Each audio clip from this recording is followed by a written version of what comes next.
Well, good morning, everyone. Beautiful day today. Welcome to the August 27th, 2024 Board of Police Commissioner meeting. It is 9:03, so we will get started.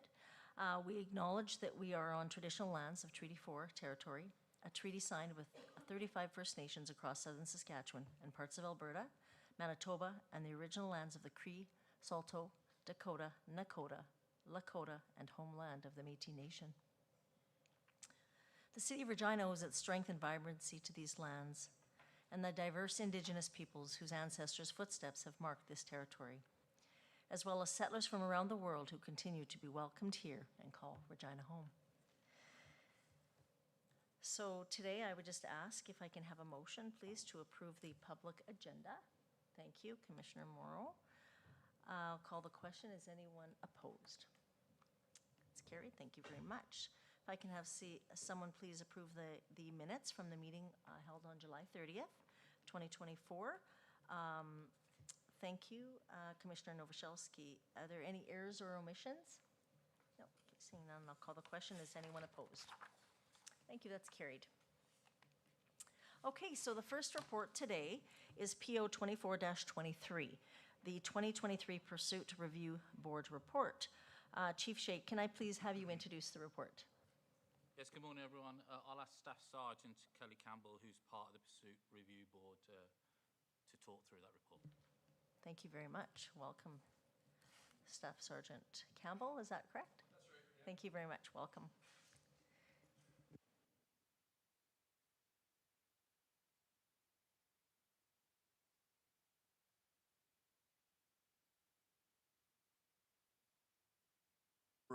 Pursuit review process. My name is Kelly Campbell. I'm a staff sergeant in our investigative service division, and I'm also one of the members of the Pursuit Review Board. The Saskatchewan Police Commission mandates that all municipal police services report vehicle pursuit statistics on a yearly basis.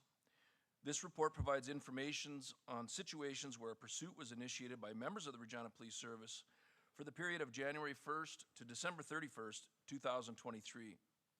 The Regina Police Service is committed to ensuring that all vehicle pursuits are reviewed for compliance and adherence to federal laws, provincial standards, and local policies. The Pursuit Review Board is comprised of 6 members, most of whom are at the sergeant rank or above. Those members are from our Investigative Services Division, our Support Services Division, and our Community Services Division. A member of the Regina Police Association is also appointed as an observer. The Pursuit Review Board operates with definitions of the corresponding 4 levels to the Saskatchewan Police Commission standards. These categories and standards are as follows. Level 1, the pursuit action was appropriate and fully compliant with policy. Level 2, the pursuit action was appropriate but less than fully compliant with policy. These instances, coaching and training is provided. Level 3, the pursuit was inappropriate but criminal charges are not laid. Remedial and disciplinary action are undertaken. And finally, level 4, the pursuit action was inappropriate and criminal charges would be laid. In 2023, the board met 6 times. Members were required to complete a thorough review of each incident prior to the meetings. The comprehensive review include all police reports, the supervisor's critiques, in-car camera system video review, as well as the review of all audio transmissions. During each meeting, the pursuits were reviewed collaboratively and categorized appropriately. The board's findings of each pursuit were sent back through the chain of command to the appropriate officers, and any follow-up action was sent to the involved officer's supervisor. In 2023, the Regina Police Service members were involved in 14 incidents that were deemed to be pursuits as defined in the Regina Police Service Policy Manual. This was down from 2022, in which we had 17 pursuits, thus an 18% decrease. In 2023, 2 of those 14 pursuits were categorized as level 1, as it was determined they were fully compliant with our policy. In the incidents where the pursuit was categorized as level 2, supervisory consultation took place. In each case, the incident was considered and applicable recommendations for coaching and training were implemented through the shift's watch commander and the members' direct supervisors. In 2 incidents where the pursuits were categorized as level 3, supervisory intervention took place. In each of these 2 cases, the recommendation for the method of correction was coaching and training through the shift watch commanders and supervisors. Both of these scenarios were adequately addressed through coaching and training. Following the correction, a memorandum was submitted by the watch commander and forwarded to the member's district inspector. The third occurrence, categorized and evaluated at a level 3, was deemed to have a greater risk. Therefore, it was referred to the professional standards situations where it's currently being investigated. Following the investigation, the conclusions will be reviewed and subject to the approval of Chief Sheikh. In addition to the pursuits captured, police were involved in 148 evade police files in 2023.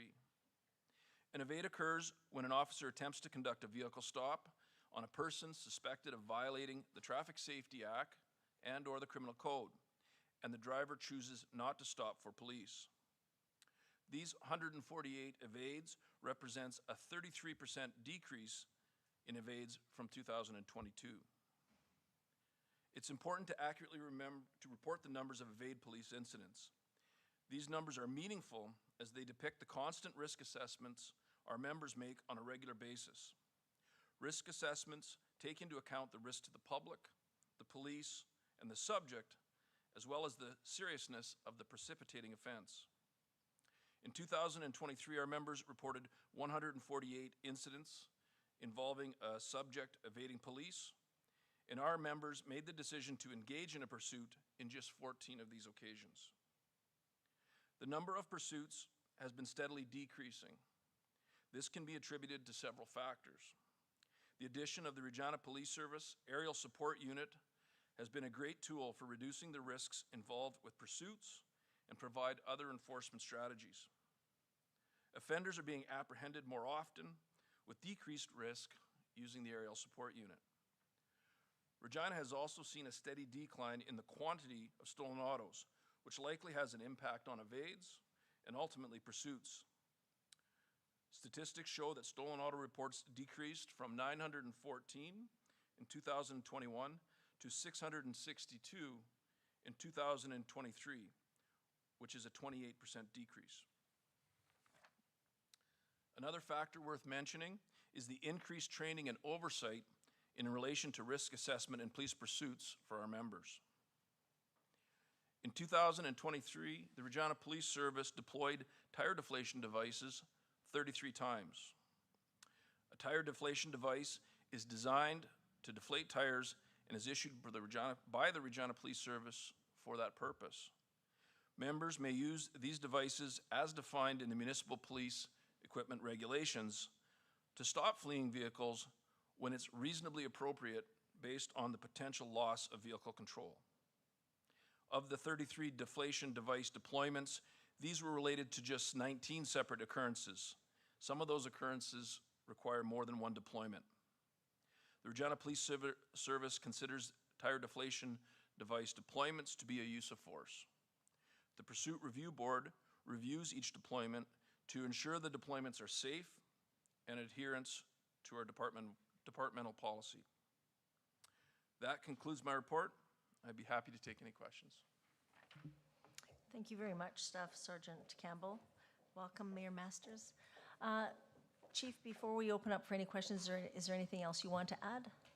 I just wanted to thank Kelly for the presentation, and looking at the stats, it looks like we're going in the right direction, and with the use of other facilities such as the spike belts, the aerial support, and the reduction in stolen vehicles, I think it's positive, and it's obviously less likely that there's going to be injury caused to people on the roads. So thank you.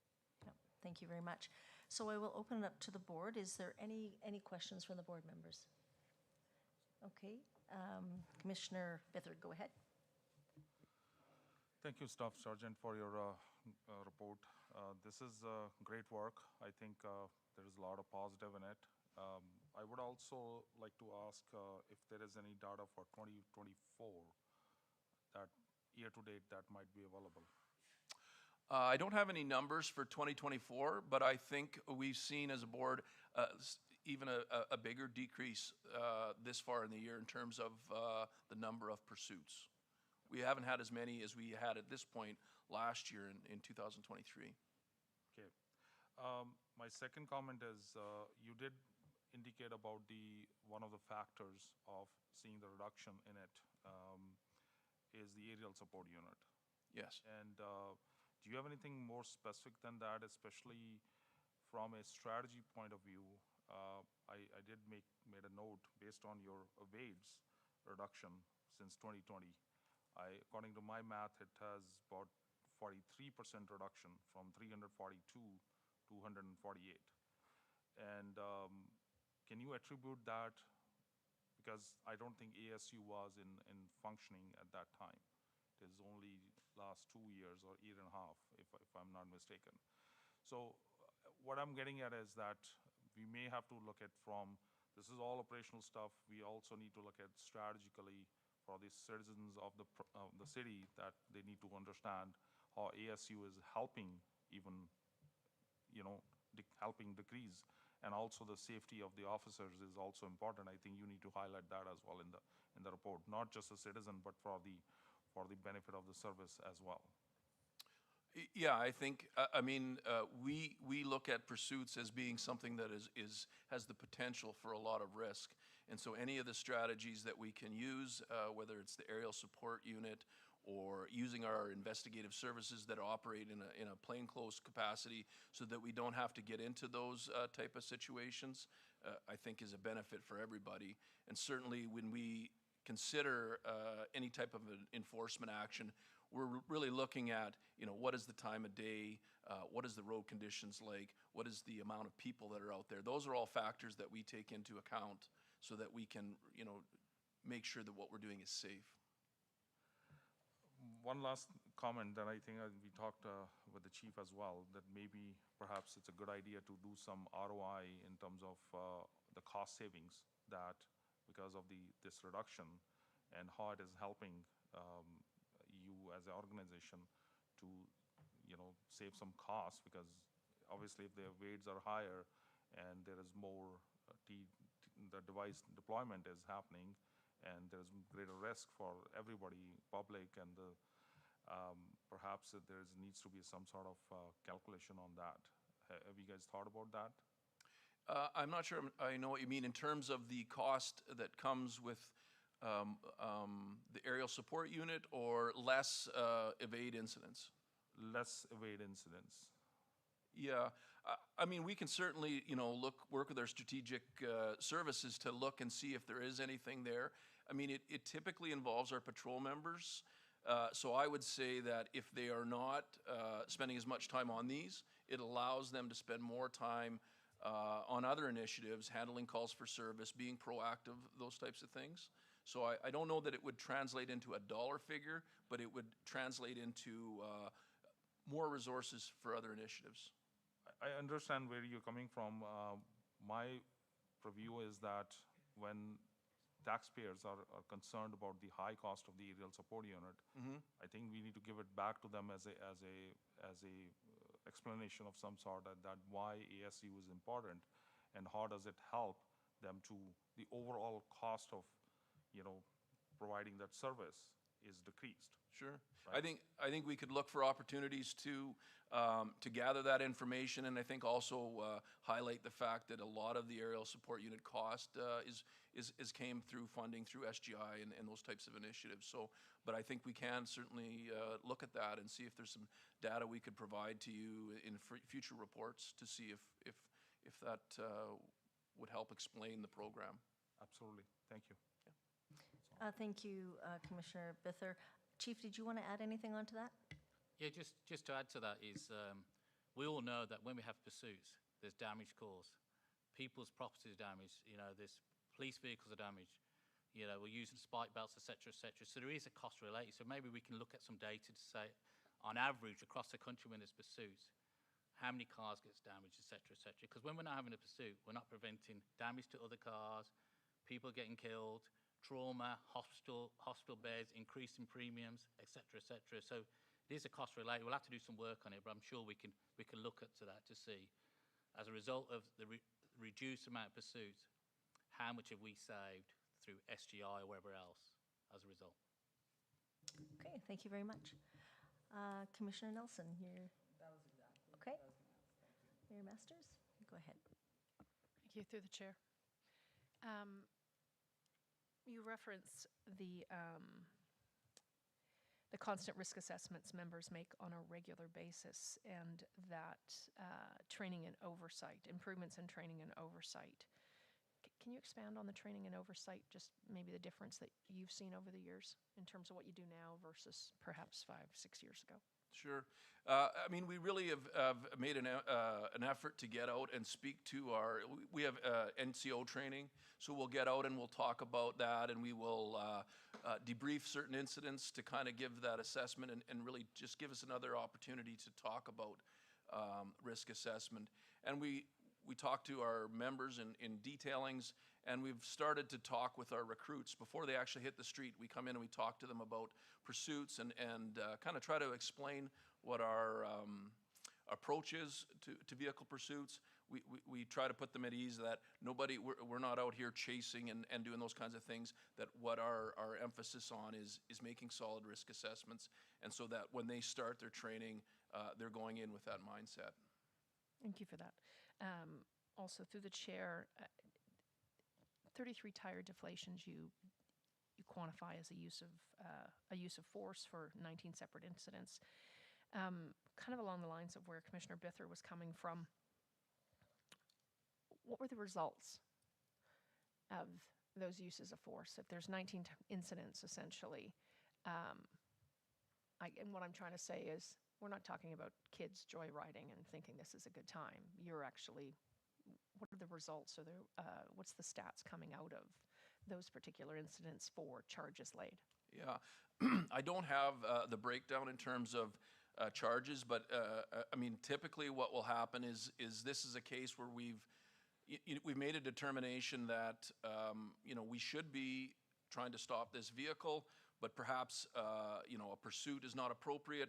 And what we often see with these tire deflation devices is that we're able to deploy them and we take the speeds down of the vehicle, which, not always does it lead to an arrest, but I would say quite often it will lead to an arrest and really just a reduction in risk because we've decreased the speeds.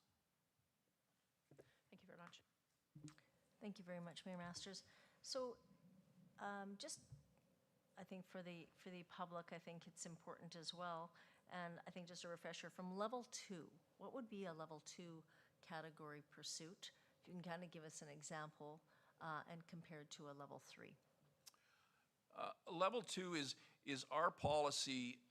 The threshold for what constitutes a pursuit is very low. Almost everything is a pursuit, and really it's by design because we want members to be taking risk assessments and thinking very critically about those things from the very beginning. So when you get into, for an example, a level 2 might be an impaired driver where our members feel, you know what, if we don't do something with this vehicle, there's a risk to the public.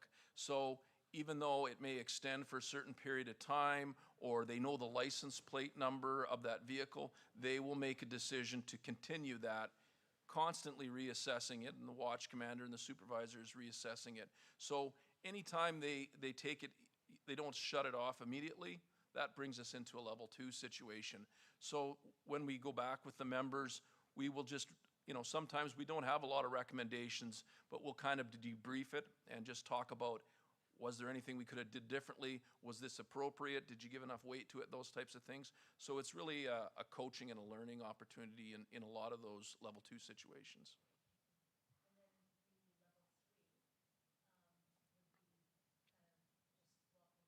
Example of what that could be. So if they, didn't follow through, or they felt that maybe there's some training needed, that if they are, if it was speed or whatever, like just the analysis there on a level 3. A level 3, we've seen level 3s in the past where we have very junior members. Maybe they're involved in their first pursuit, and things go a little bit further than what we're comfortable with. Certainly not to a point where we're very concerned, because if not, that would elevate it into going to professional standards or a level 4. But that can be a situation where we sit down and, you know, we talk to the member, and a lot of times they've realized what the error was and what they're doing. So it is that coaching thing, and if there was an elevated risk there, then we document that, and if this is the first time this has happened, we consider that, but we have documentation there if it occurs again. Thank you. Have we ever had a level 4? Not in the time that I can't think of a level 4, certainly not in the time that I've been a part of the board. Okay. So through training and everything, I think it starts at the beginning, like you said, from the members, early on of kind of the risk assessment that has to be done before they move into a pursuit. Is that right? Certainly, you know, it's a part of our training, it's a part of their field training, and, you know, we have many safeguards. If it's a 2-person car, the onus is on the member, then the senior member, the street supervisor, and then the watch commander all have the ability to stop the pursuit at any time. And so we make sure that members understand that risk assessment and that they feel comfortable in that they can stop it at any time, and our supervisors can stop it at any time. Thank you. Thank you very much. Okay. Seeing no further questions, can I have someone please move this report for receive and file? Okay. Thank you, Commissioner Bither. I'll call the question. Anyone opposed? That's carried. Thank you very much. Thank you very much, Staff Sergeant Campbell, for your presentation. We'll move to PO 24-24, Regina Police Service Mid-Year Crime Stats from January to June 2015 to 2024. Chief, can I have you please introduce the report? Yes, Karen Williams from our Strat Services will go through his report. Thank you very much, Ms. Williams. Welcome.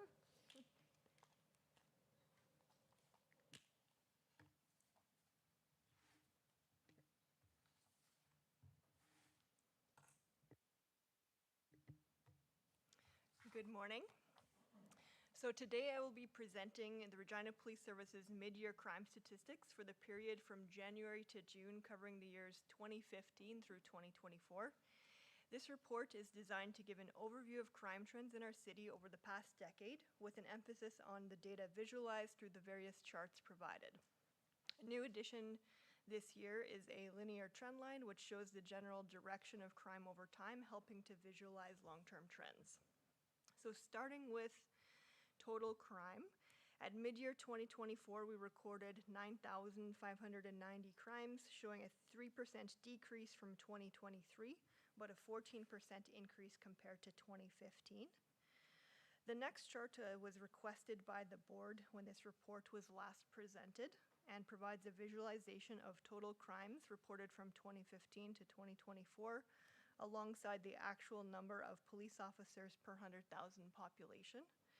The chart is useful for a high-level comparison, but further analysis is needed to draw meaningful conclusions about how changes in police presence affect crime. Next, we look at crimes against persons, also known as violent crimes.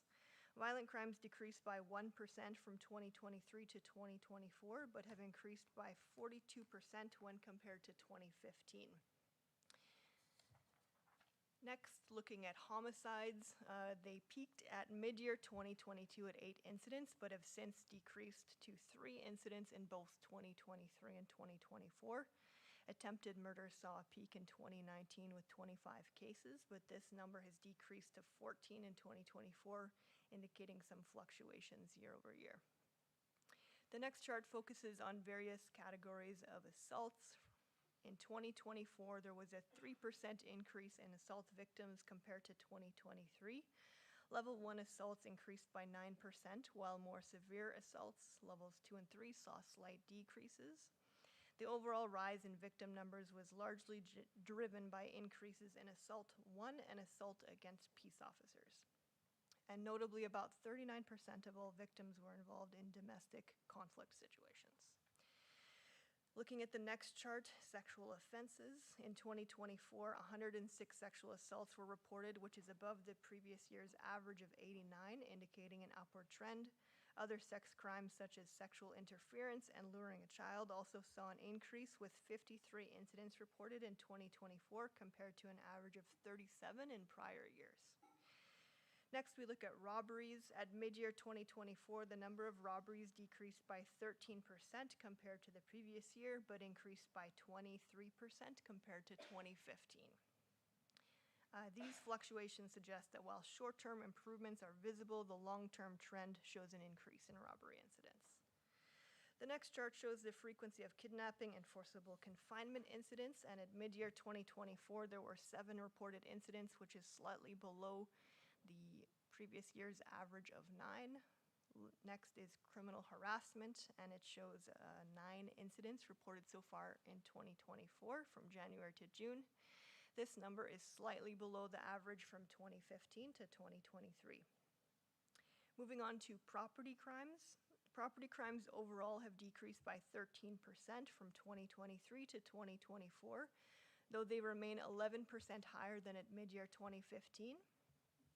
The next chart tracks the trends in thefts of motor vehicles from 2015 to 2024, and in 2024 there was a 14% decrease in the theft of motor vehicles compared to 2023, and a 21% decrease compared to 2015, reflecting a noteworthy reduction over time. The next chart focuses on general theft incidents excluding motor vehicle theft. There was a 13% decrease in thefts from mid-year 2023 to 2024. Although theft incidents remain 15% higher compared to 2015. An increase in package thefts has been counterbalanced by a decrease in thefts from vehicles, and that's where we see those numbers land. The next chart provides a breakdown of break and enter incidents categorized by residential, business, and other properties. Residential break and enters decreased by 8%. From 23 to 24, while business break and enter saw a more substantial decrease of 21%.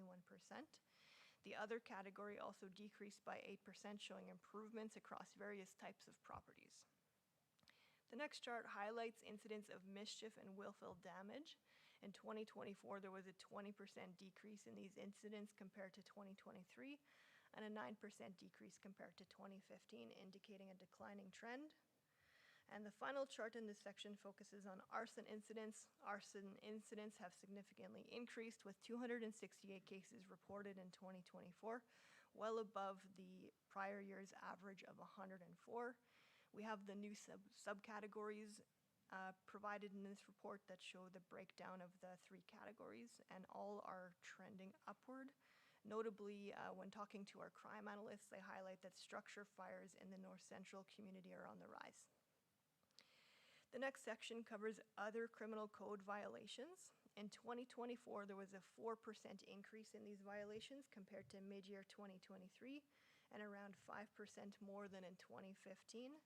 Procedural offenses, also known as administration of justice offenses, make up approximately 88% of this total category. These include breaches of bail, fail to attend court, and breach of probation. There were 7% more procedural offenses at mid-year 2024 than at mid-year 2023, and 8% more compared to 2015. Next, looking at Controlled Drugs and Substance Act offenses, and this specifically shows minor possession offenses.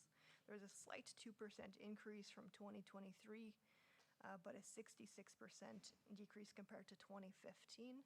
And there's some additional data in the board package that goes into drug seizures and other information on drug offenses. Criminal code traffic violations, looking at a 16% decrease from mid-year 2023 to 2024, and a 44% decrease compared to 2015. The next chart shows the number of traffic tickets issued, with a 27% decrease from mid-year 23 to 24. And looking at calls for service, lastly, we see a 5% decrease from mid-year 23 to 24, showing a slight reduction in overall demand. And alarm calls have decreased by 2%, continuing a downward trend that has been observed since 2015. So overall, the data shows us a modest reduction in total crime, with some different trends showing in different categories. And that is what I have. Thank you. Open to any questions you have about the data or the report. Thanks. Thank you very much, Ms. Williams. I'll open it up to the board. Is there any questions? Commissioner Nelson, go ahead. I do, and I'm just trying to find.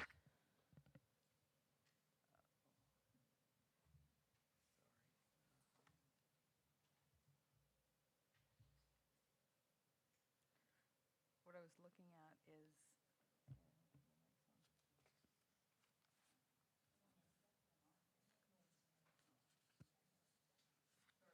No problem.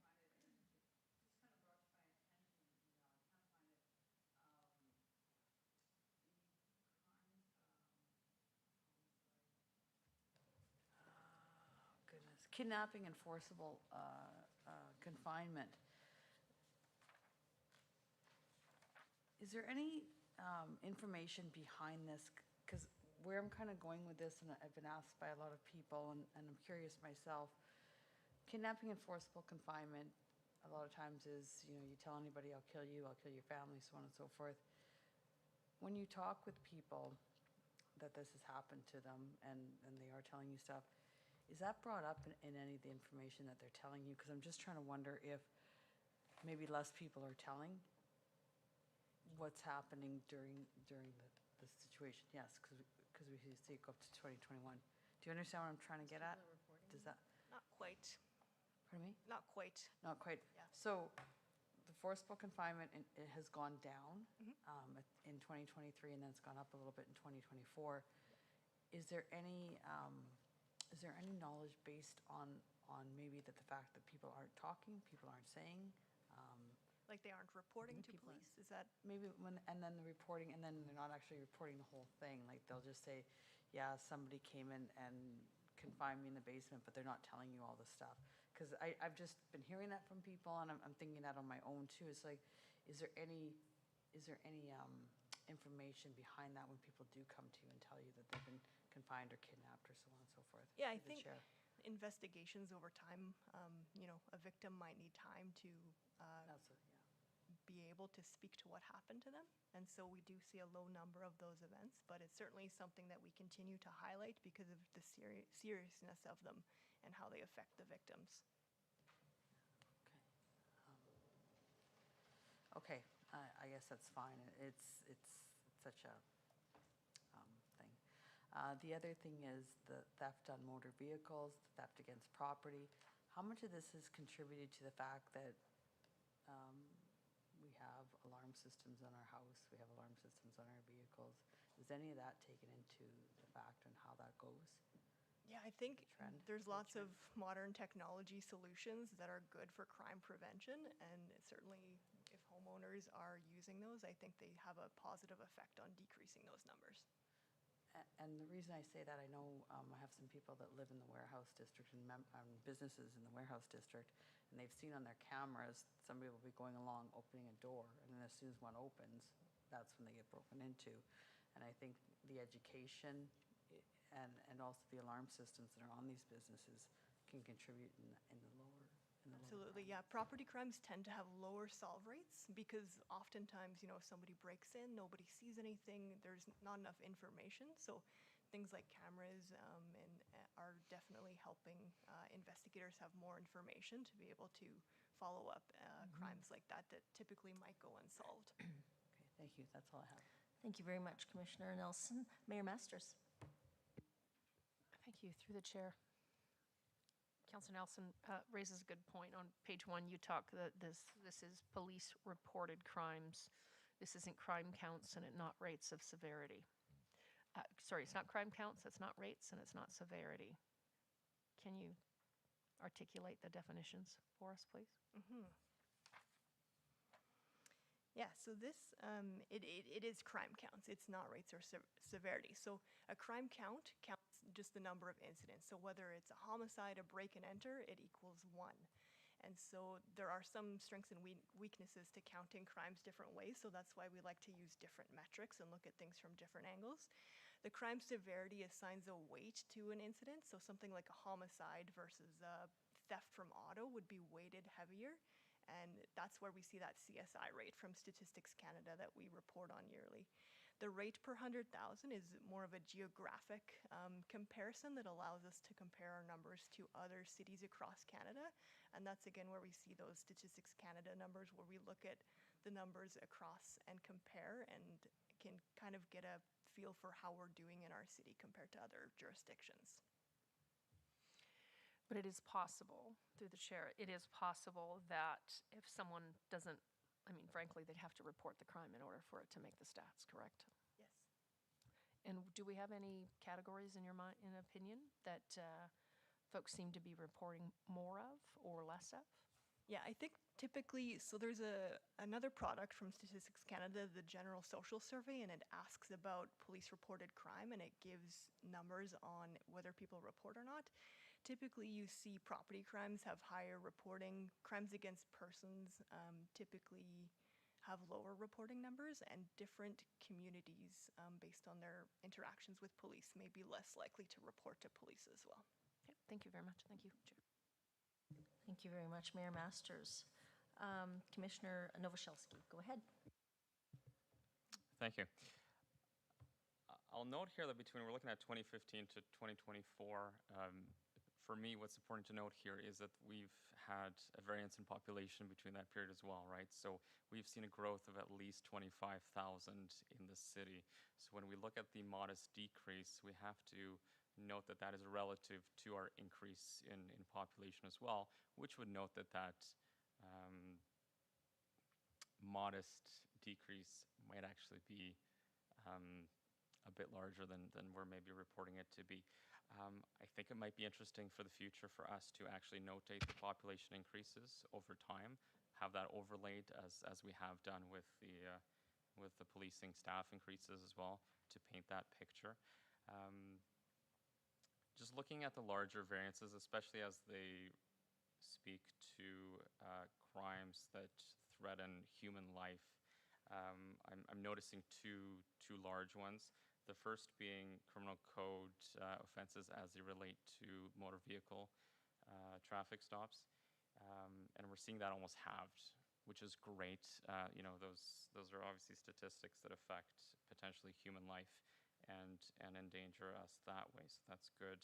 On the flip side, we're seeing the opposite in relation to crimes against the person, so almost doubled in that category. Do we have a sense of, is this happening in the home? Is this a domestic problem that's growing? Or is this happening, so to speak, on our streets? Do we have kind of a sense of where that problem is growing? Yeah, I was kind of wondering something similar. So looking at that assault chart specifically, 39% of assault victims were victims of assaults that occurred within domestic conflict situations, so a little bit less than half. And a lot are common, like assault level 1 incidents, which Sure. would be more out in the open, whether it be, but it's not people who are known to each other. So that's concerning and Right. something that we're keeping For sure. an eye on. Yeah. Okay, good to know. Thank you. Thank you very much, Commissioner Novoselsky. Commissioner Morrow, go ahead. Can you break it down by like neighborhood by chance? Which is the highest and We can, yes. Like anything in particular, or? no, just by neighborhood? And like, what about North Central to the east to Warehouse District? Yeah, we could look at adding just a view of what the crime breakdown is per neighborhood. Typically, we do see it trending higher in Central. I don't think that will surprise anyone, but we could look at more specifics to see if there's any variance by crime type per neighborhood. Thank you very much. So just overall, I guess, you know, you've got it here, where in the first half of the 2024, there was 9,590 reported crimes. Obviously, and then you're saying that's a decrease from 10 years ago. Do we always use a 10-year data? Like, do we always use 10 years? For this report, that's kind of the standard, and so we like to have that repetition so that we can compare the same metric over time, so that we can see. We can run back further, more forward. We have that data and information. Okay, okay. Yeah, I would agree with Commissioner Novoselsky about the growth and the population growth. I think that balance is in there as well, so I think that's really, really important. But in there, it's a 3% decrease from the previous year, 14% increase compared to 10 years ago. Violent crimes decrease, and property crimes fell 13%. I mean, overall, it looks like crime has decreased in the majority of the areas. Is that accurate? Like, I guess what I'm looking for, and for the public, I think it's important, like, we've got all of these little charts here. For the board, it might be even easier to have it compiled into one actually type of not a graph, but some of a point form where we actually see, can kind of point the finger at it and see it as holistically rather than just on separate pages. I mean, I like the separate pages, but to be able to kind of in totality to understand it as something that you would be able to do. Yeah, more of a snapshot. Yes. Kind of make it all at once as opposed to. Not opposed, I still like this, but then the conclusion would be here is this is down, this is up. Just so, I mean, I think for the media as well, but as well as for the board to understand. I think it's really important. I mean, I think it's our crime stats are down. I think that's a really good Regina news story, and I think that's what we have to share, because we're always kind of talking about crime in our city and safety and that kind of thing. So I think would you agree with that? Yeah, I think it's something we could provide. Okay, awesome. Thank you very much. I did have, sorry, one last question, and this might be even for the chief, but, in regards to North Central and the fires that you had indicated there and the increased or on the rise, could I ask the chief just kind of what is being done in North Central? I know that is something that has been worked on. If you can just elaborate just for us in that regard. But I was going to do in the next part, but back in April, we had a 69% increase in arsons year to date, which was significant. We put a lot more resources in. We worked with the fire, worked with the city to look at, what was the reasons for the fires. We even broke down the fires into categories so we know how many are like garbage fires, et cetera, et cetera. So the good news is since April, when we're 69%, we've seen that year, we're clawing that year-to-date figures back. So actually now, this month, we're 20.6% increase year-to-date. So each month we're bringing it down. And actually, when we look at July, at this July compared to last July, we've got 23 fewer arsons in the month of July. So, we're doing more proactive measures. We're arresting the people. We're putting them before the courts. So again, targeting the right people, getting them before the courts, proactive measures in and around the city. We've started to claw it back over the last few months. And if we continue the trend that we're doing, I'm confident we'll continue to see progress for the next few months as well. Thank you very much, Chief. That's good. Can I have someone please move the report? Thank you, Commissioner Novoselsky. I'll call the question. Anyone opposed? It's carried. Thank you very much. All right. Thank you very much, Ms. Williams, for the information you've shared today. PO 24-25, monthly crime stats, July 24. Chief, can you please introduce the report? Yes, thank you. First, thank you, Karen, and thank you, Kelly, before. Good morning, everybody, and welcome here, members of the public, the media, obviously my staff, and on the board. I'll just give a little summary of this. We've got detailed graphs of all our stats, but I'll just give a little summary, and some of it I may be just echoing what Karen said earlier. But mine won't be over the last 10 years. Mine will just be July and year-to-date compared to last year. So when we look at July compared to last year, year-to-date, when we talk about crimes against a person, we've seen a 1.5% decrease, which in content is 32 fewer victims of crime. When we see crimes against property, we saw a decrease of 12.9%. In context, that's 923 fewer victims of crime for that offence. There's been a decrease of 9.8% in robberies, which when it relates to people, that's 18 fewer victims of robberies. A decrease of 11.6% in theft under 5,000, 375 fewer victims. A decrease of 12.6% in break and enter reports, 123 fewer victims of break and enter. and a decrease of 15.6% theft of motor vehicles. And you connect that to when Kelly talked about pursuits, etc. That's 53 less stolen vehicles on the road, and obviously less stolen vehicles for us to pursue as well. I just mentioned about the arsons. Yeah, in April we saw a significant increase, and it was somewhat alarming when we had 69% year-to-date increase. We're starting to claw that back, and we're at 20.6% increase. And again, in July we had 23 fewer arsons compared to July of 2023. And I'll just share some, and I wrote this down. So what I'm going to say is just not a comprehensive list, but there's been some really good positive policing and good arrest and putting people before the courts, and some remanded, taking them off the streets, which again would positively affect crime. We had a homicide that occurred in June. Somebody was shot outside a YWCA. On the 10th of July, some great work by our detectives. We apprehended 3 people, charged 2 with first-degree murder, and 1 with a female with accessory after the fact. So all of them were remanded in custody. Homicides-wise, we had none in July, but that was the one relating to June. Arson, again, we arrested a suspect, a person who was setting fire to a garbage bin, and again charged him with arson and failed to comply with a probation order. Robbery, 9th of July, robbery in progress at Central Cork neighbourhood, which is around here. Suspect threatened the victim with a hatchet. Following investigation, police charged 1 male with 4 offences.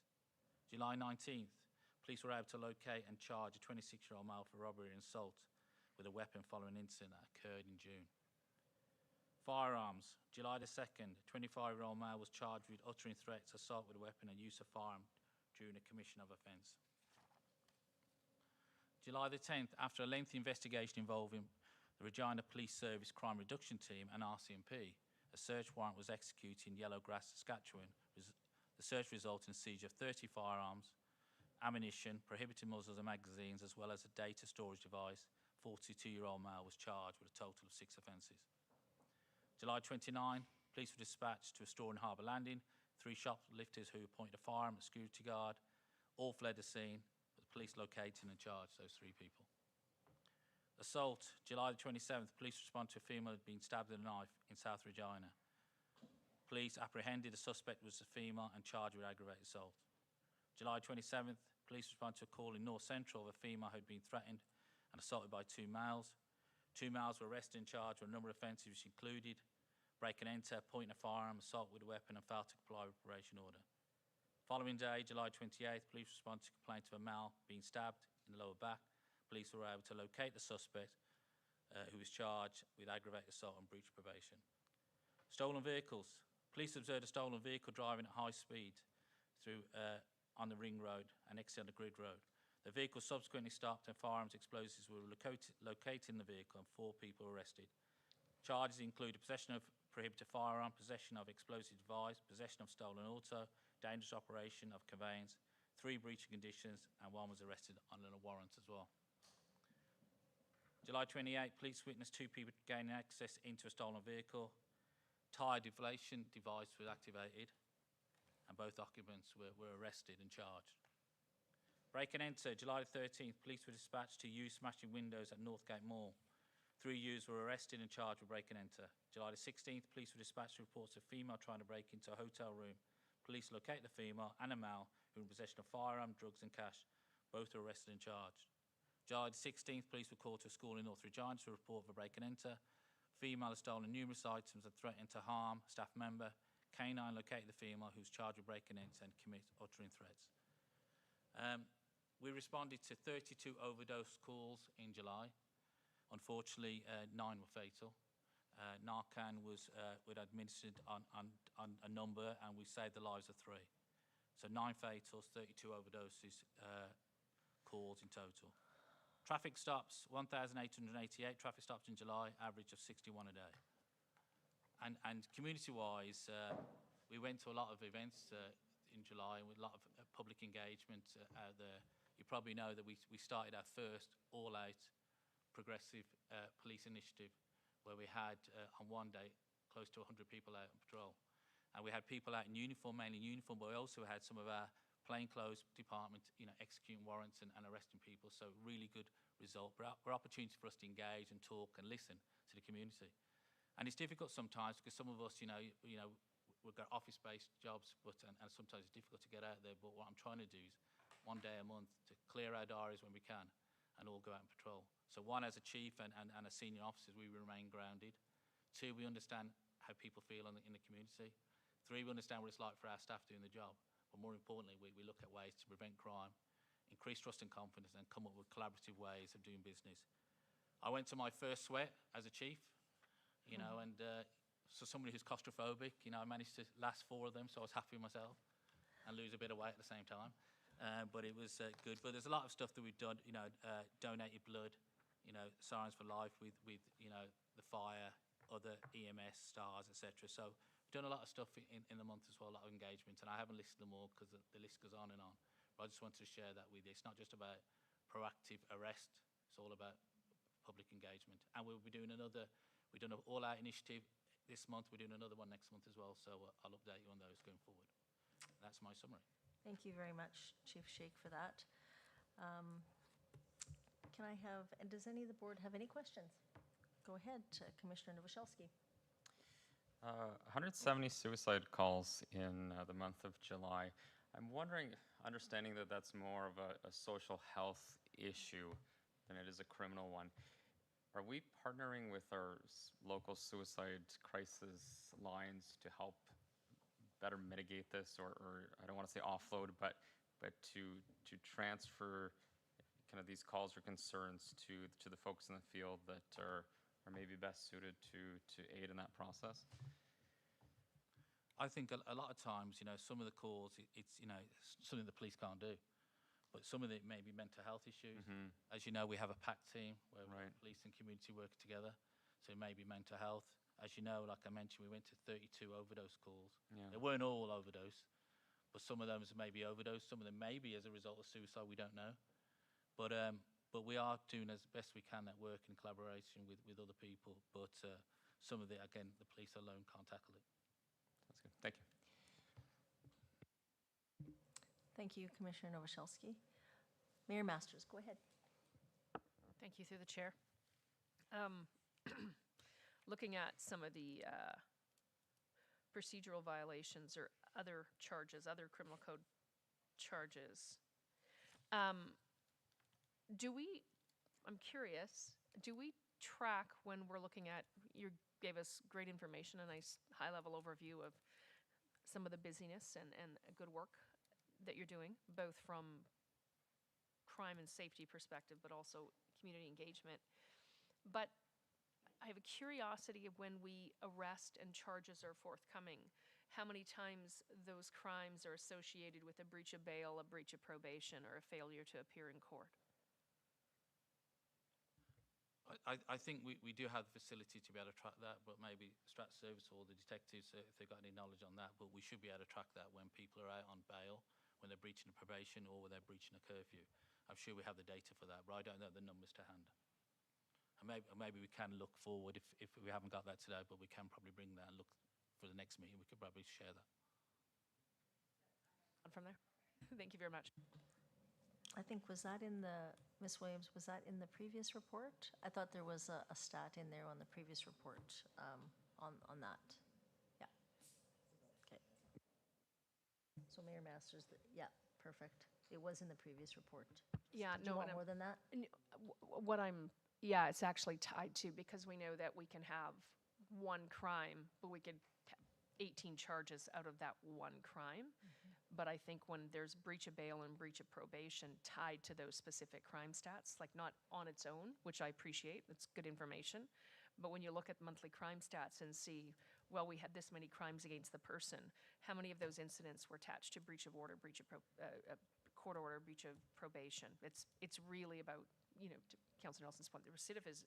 But when we're going to the federal government talking about bail reform or talking about reform as it relates to putting violent offenders back out on the streets, the impact that has on police and community, I think, would be, when those monthly crime stats come forward, would be better visualized if we knew that in the case of 54% of the, I'm making a number up here, but 50% of the crimes against person were attached to a breach of probation, that kind of idea. Does that, yeah, okay, thank you. Thank you for that. Okay, any other questions? Commissioner Morrow, go ahead. I just have a quick question about the domestic violence. Every single month, it has been the highest other than traffic stops. And Saskatchewan is known to have the highest rates of domestic violence across all of our provinces. What are we doing to support or to navigate this crisis that we're seeing in terms of working with like victim services, working with other organizations, because a lot of the time these offenders are going to go back to those homes, and we see that. So I want to know a little bit more. What I'll probably do is I'll ask if any of my detectives could give you some more detail who deal with the domestic violence. So I don't know if there's anybody here or any of you two can mention that. So we have a domestic violence coordinator. It's actually a position within the service. Then that officer reviews every single domestic that comes through, and then liaises with other support agencies in the city to try to, fix the offender and ensure the victim has the supports they need. So they're all reviewed, and we track those violent offenders through that domestic violence coordinator to ensure where they are and what they're doing. So we try to reduce that repeated offense. And it's a lot of times ensuring the victim has the supports they need, because sometimes they feel they have nowhere to turn. But through that domestic violence coordinator, we're tied in with Family Service, Regina, Social Services, all the agencies that support us to ensure the victims are looked after. So, and then the offenders actually get the treatment they need to stop reoffending. Thank you for that. I know that Claire's Law is a really big resource, and is there any way that, or is the Regina Police Service kind of highlighting that, sharing that to allow, the victims in the community to know that that is something to be accessible? Yeah, we've trained all our officers at the front desk to understand what Claire's Law is. So members come to the front desk to do that. They have the assistance to ensure that they can report safely and feel safe while doing so. So we have that in place already, and we've trained members at our front desk to receive that. Thank you very much, Commissioner Morrow. Any other questions from the board? Okay, thank you very much. Can I have someone move the receive and file report? Commissioner Morrow, thank you very much. Anyone opposed? All right, that's carried. So we have, can I have someone please, a resolution for private session? Okay, thank you. Commissioner Bither. Anyone opposed? That's carried.